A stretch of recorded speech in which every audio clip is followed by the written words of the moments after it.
Bueno chicos, buenos días. Hoy vamos a empezar un nuevo tema. El tema se llama ¿Cómo se reproducen los seres vivos? Bueno, corresponde al date 21 de mayo.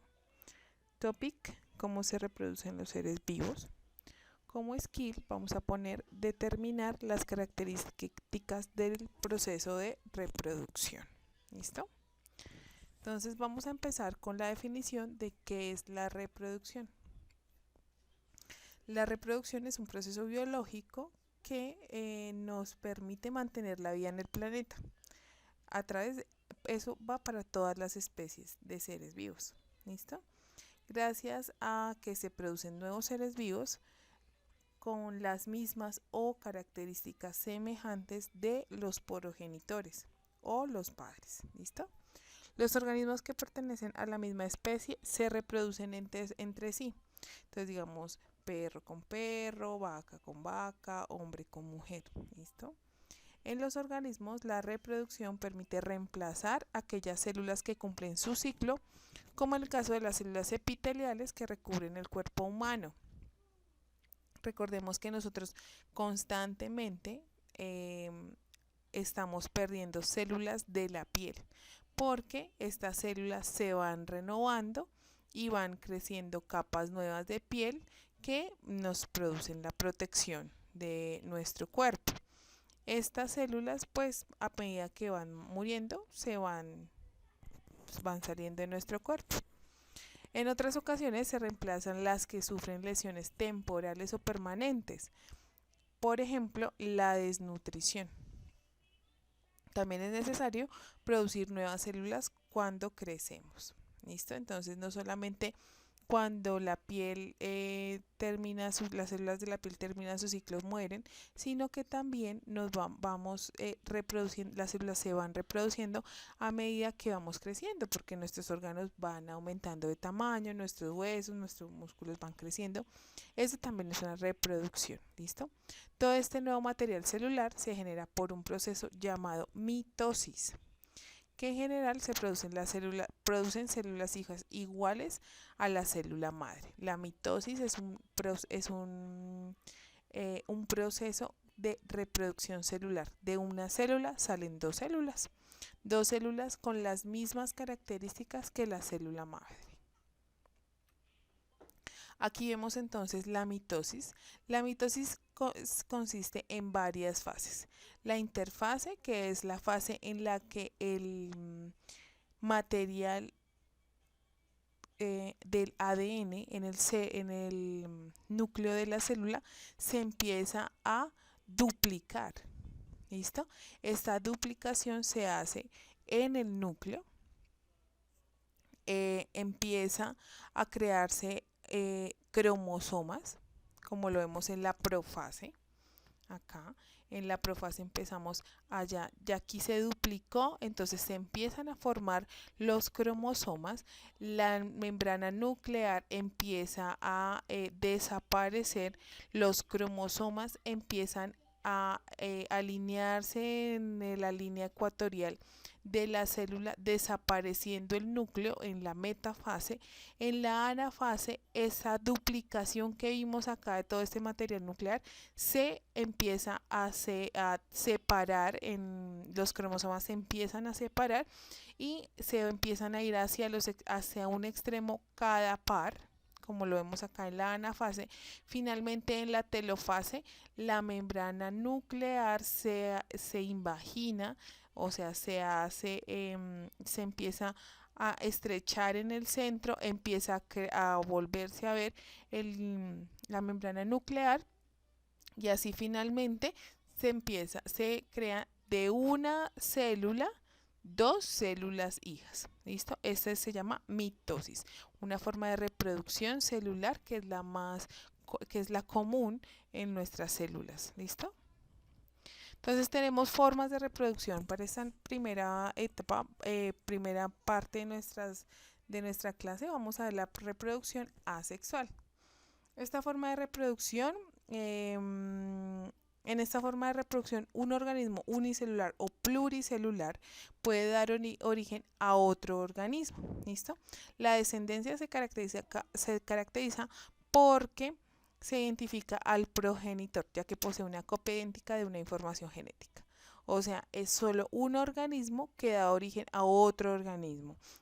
Se hace una copia idéntica a partir de un solo progenitor. Algunas formas de reproducción sexual son la bipartición, la gemación, la esporulación y la partoneugenesis, que es lo que vamos a ver el día de hoy. La bipartición.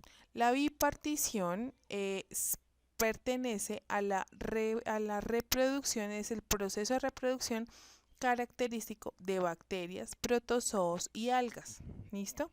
¿Qué es lo que pasa? A partir de un progenitor, como vemos aquí en la imagen, este se empieza a dividir creando dos células hijas idénticas a esa célula madre. ¿Listo? Entonces, de una célula madre crecen dos células hijas con el mismo material genético, con todas las características igualitas. En la gemación, los organismos unicelulares, como es el caso de las levaduras, y en los pluricelulares, como las esponjas, las hidras y algunas plantas que conocemos, desarrollan protuberancias o yemas, que esas son fragmentos de esos seres vivos principales que se desprenden del organismo que las originó y se desarrolla como nuevos seres idénticos al primero. Entonces aquí vemos, por lo menos acá, esta es una hidra de agua, que es un organismo unicelular. Esa empieza acá, si ven, empieza a salir una protuberancia o una yema que empieza a tomar características idénticas de este primer del progenitor, de este único progenitor. Finalmente se desprende creando un individuo igualito al inicial. La yemación en organismos unicelulares es eso, tenemos una célula que empieza a abrirse en su membrana nuclear, aquí se invagina y finalmente se cierra hasta que produce una nueva célula. Caso algunos, digamos, esta estrella de mar, a partir de un trozo de ella misma, empieza a crear un nuevo ser. ¿Listo? La esporulación es la segunda clase de reproducción asexual en los seres vivos. La esporulación, en la esporulación, el núcleo de las levaduras o los helechos o las algas y de algunos protozoos se dividen en varios fragmentos y una parte del citoplasma rodea cada núcleo, dando origen a una espora. A partir de cada espora se desarrolla un nuevo individuo. Entonces, miren, así como vemos, ustedes se han visto que debajo de los helechos hay estas pepitas. Esas son las esporas que son por medio del cual los helechos se reproducen. ¿Listo? Si lo viéramos así microscópicamente, esto es lo que hace la espora. Se abre y sale el material genético para crear un nuevo ser. Acá tenemos entonces nuestra célula. ¿Listo? Entonces, ¿qué es lo que pasa en la esporulación? Tenemos una célula común con su membrana nuclear, su citoplasma, su núcleo, pero dentro de este núcleo se empieza a dividir, así como vemos acá. Empiezan a haber muchos núcleos, estos acá, esta primera imagen. Estos núcleos se empiezan a envolver en partes de citoplasma que a su vez crean membranas celulares y membranas nucleares, o sea que cada núcleo partido en esta primera fase crea una nueva célula.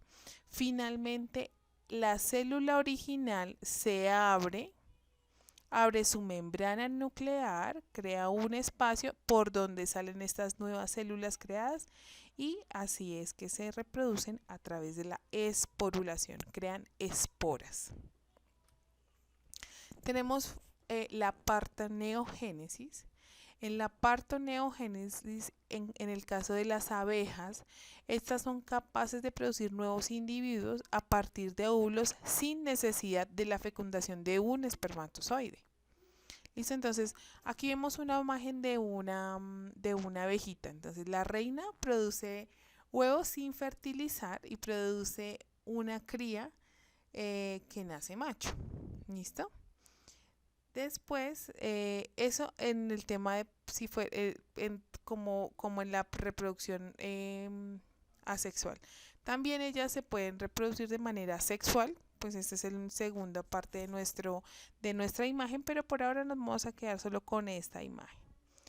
La abeja reina produce óvulos y simplemente de esos óvulos o de esos huevos que ellos ponen allá en sus casillitas en los panales, que los cuidan, que se forman larvas, crecen nuevos seres. No necesitamos la fecundación de una célula masculina en este caso, ¿sí?